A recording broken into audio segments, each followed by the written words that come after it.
Hablemos de nuestros santos. San Pablo de la Cruz, 19 de octubre.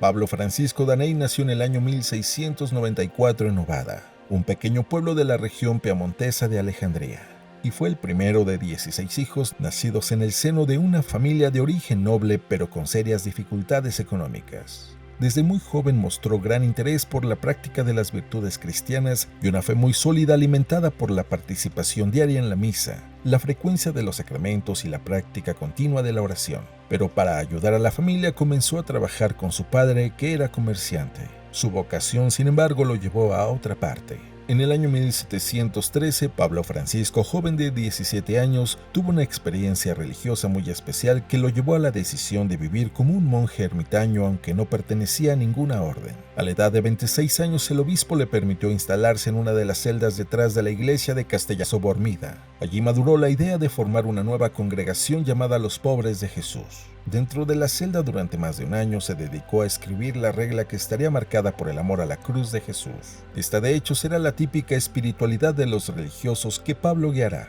en una época de fe débil, para abrazar la elección más impopular, la que pasa por la oblación de sí mismos y el costoso desapego de la propia comunidad. Comenzó a llamarse a sí mismo hermano Pablo de la Cruz y ayudar a los pobres y enfermos en los que pudo contemplar el rostro de Jesús crucificado.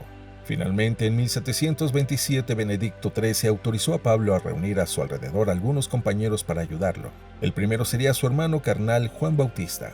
Los dos fueron ordenados sacerdotes en el mismo año. Así nació el primer núcleo de la Orden de los Clérigos Descalzos de la Santa Cruz y la Pasión de nuestro Señor Jesucristo, más tarde llamados Pasionistas. En la base se hallaba una pertenencia radical a la cruz de Jesús, pertenencia personal que contemplaba la pasión de Cristo no tanto como si el sufrimiento fuera el requisito necesario para pagar el infinito precio de la redención del pecado, como se decía en aquel entonces, sino al contrario, pertenencia que honraba y agradecía la pasión de Jesús como la más alta expresión del amor de Dios por el hombre. Los primeros religiosos fueron preparados para ser fervientes predicadores. No lucharán contra los turcos con armas, pero con la palabra de Dios y la acción educativa vencerán la ignorancia, la irreligiosidad y el abandono de la práctica del Evangelio. Pablo de la Cruz habló y escribió mucho, tal vez 10.000 cartas o más. Su predicación durante el jubileo del año 1750 fue histórica. Su vida, sin embargo, transcurrió en su mayor parte en soledad, en el retiro del Monte Argentario, donde se trasladó y donde fundó el primer convento.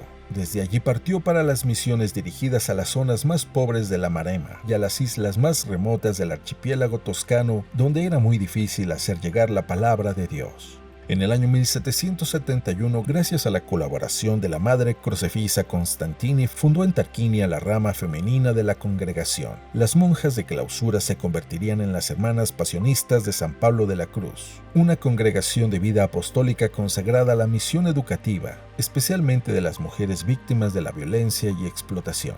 Pablo falleció el 18 de octubre de 1775 a la edad de 80 años.